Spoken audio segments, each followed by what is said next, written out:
Hi అండి, అందరికీ నమస్కారం. నేను మీ Venugopal Reddy from Josh innovations private limited, Josh institute of foreign languages, ఎడ్యునైన్ కెరీర్ గైడెన్స్ సంయుక్తంగా విద్యార్థులకు అవసరమైనటువంటి అనేక వీడియోస్ చేస్తూ ఉన్నాం. ఎన్టీఏ రెస్పాన్స్ షీట్ అయితే ఈరోజు రిలీజ్ చేసింది. పేరెంట్స్ అందరూ చాలా బిజీగా ఏ క్వశ్చన్ ఛాలెంజ్ చేయాలి, మనం రాసినటువంటి క్వశ్చన్కి ఆన్సర్కి డిస్క్రిపెన్సీ ఎట్లుంది, ఇది ఏ రకంగా మనము ఆల్రెడీ మిగిలిన వాళ్ళు ఏ క్వశ్చన్స్ తప్పని అనుకుంటున్నారు, ఒకవేళ తప్పని అనుకున్నట్లయితే దాన్ని ఎట్లా మనము ఛాలెంజ్ చేయాలి, గతంలో ఏం జరిగింది, ఈ రకమైనటువంటి విధానం జరిగినప్పుడు ఈ రెస్పాన్స్ షీట్కి మెయిన్ ఆన్సర్ కీకి ఎన్ని క్వశ్చన్స్ జనరల్గా తేడా వస్తూ ఉంటాయి అనేది మనం ఈ వీడియోలో చూద్దాం. ఇది చాలా ఉత్సాహం లేదా ఎంతూసియాసిజం కలిగించేటువంటి వీడియో.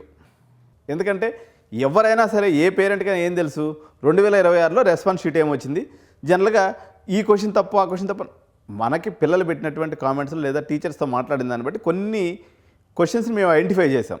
ఇది తప్పో రైటో మీరు ఆ క్వశ్చన్ నెంబర్ని కింద వేసి తెలియజేయండి మా కామెంట్స్లో.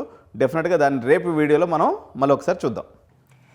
So strategic briefing document JEE Mains 2026 the NTA answers key challenge validating errors. ఈ తప్పుల్ని వ్యాలిడేట్ చేయటము, ఎట్లా సెక్యూర్ మార్క్స్ తెచ్చుకోవటము, అదేవిధంగా ఈ యొక్క ఛాలెంజ్ ప్రాసెస్ ఏదైతే ఉందో దీంతో ఈ వీడియో మొత్తం చూస్తే మీరు కీ మాస్టర్ అయిపోతారనమాట. So the power of 5 marks, why a single error defines your college eligibility.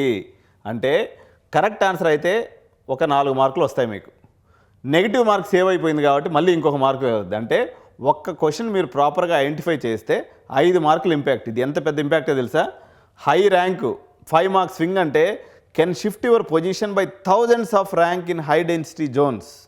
So కొన్ని వేల ర్యాంకులు మార్పు వచ్చేస్తాయి. కాబట్టి ప్రతి క్వశ్చన్ని జాగ్రత్తగా చూసుకోవటం మీరు important. This is not just about a question, it is about the NIT and IIT cut of.